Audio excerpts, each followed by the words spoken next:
Hi everyone, this is Anne with Graphic Design How To, and today I'm going to tell you 5 things I wish I knew starting out as a passive income graphic designer. So first I want to talk about what passive income is. Usually it means you create something once, you do the work once, and you continue to get paid for it over time, hopefully forever. But with graphic design, it's not really this way because you have to keep on putting work into it.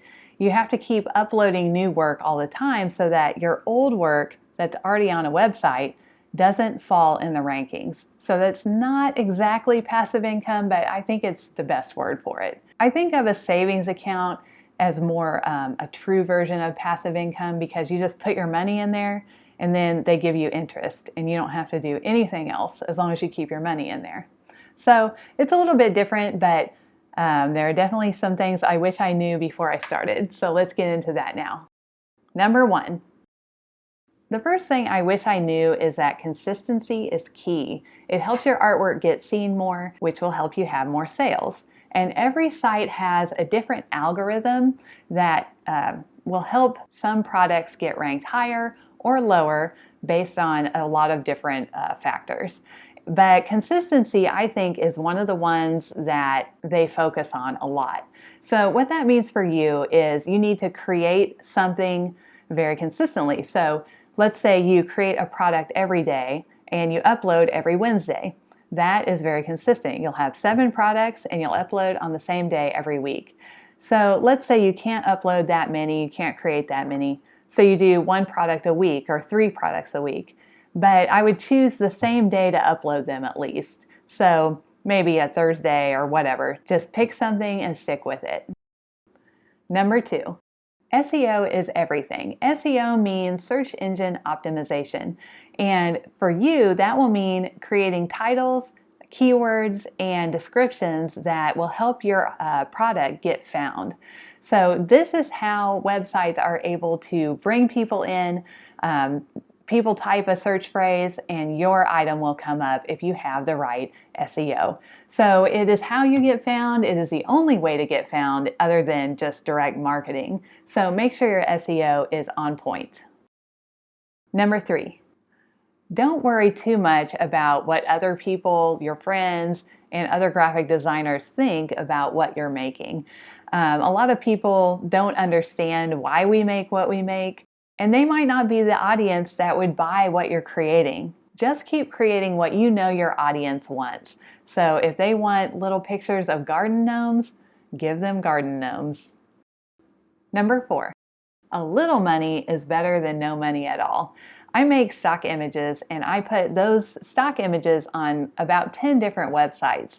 And some of those do really well, but some of those websites don't make very much money per month for me at all. In fact, one, I very rarely make a sale on that site. But I figure, why not put it up there? It takes probably about 10 seconds to upload that same artwork that I'm putting on all the other sites. And a little bit of money is better than nothing. You can also think about the fact that it might be in its infancy, that website, and it might be growing. So over time, you could see your sales increase there, but you'll never know if you don't have your products on there. So just upload to every site that makes sense for you. Number 5, don't get too discouraged if you're not making a lot of sales right away. This is something that actually builds over time. You need to keep putting new work on, and if you have good quality work and good SEO, you will make sales. I can almost guarantee it. This is something that it takes a long time to see a positive return on your investment.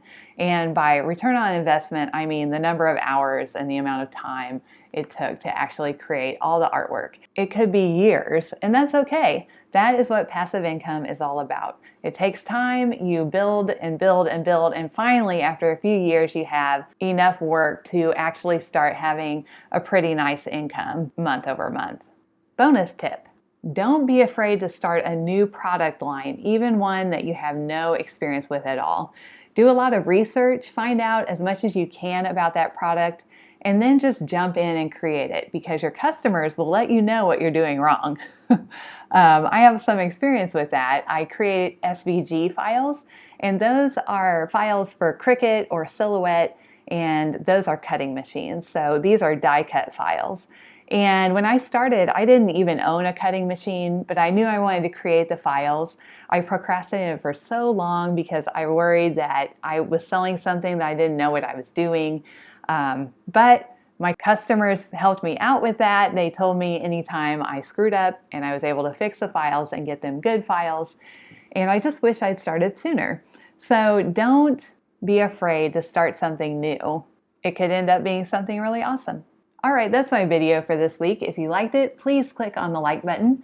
And I also have a bunch of other passive income videos if you like this one, and I'll leave those in the description below. All right, I'll see you next week with another graphic design tutorial. Thank you.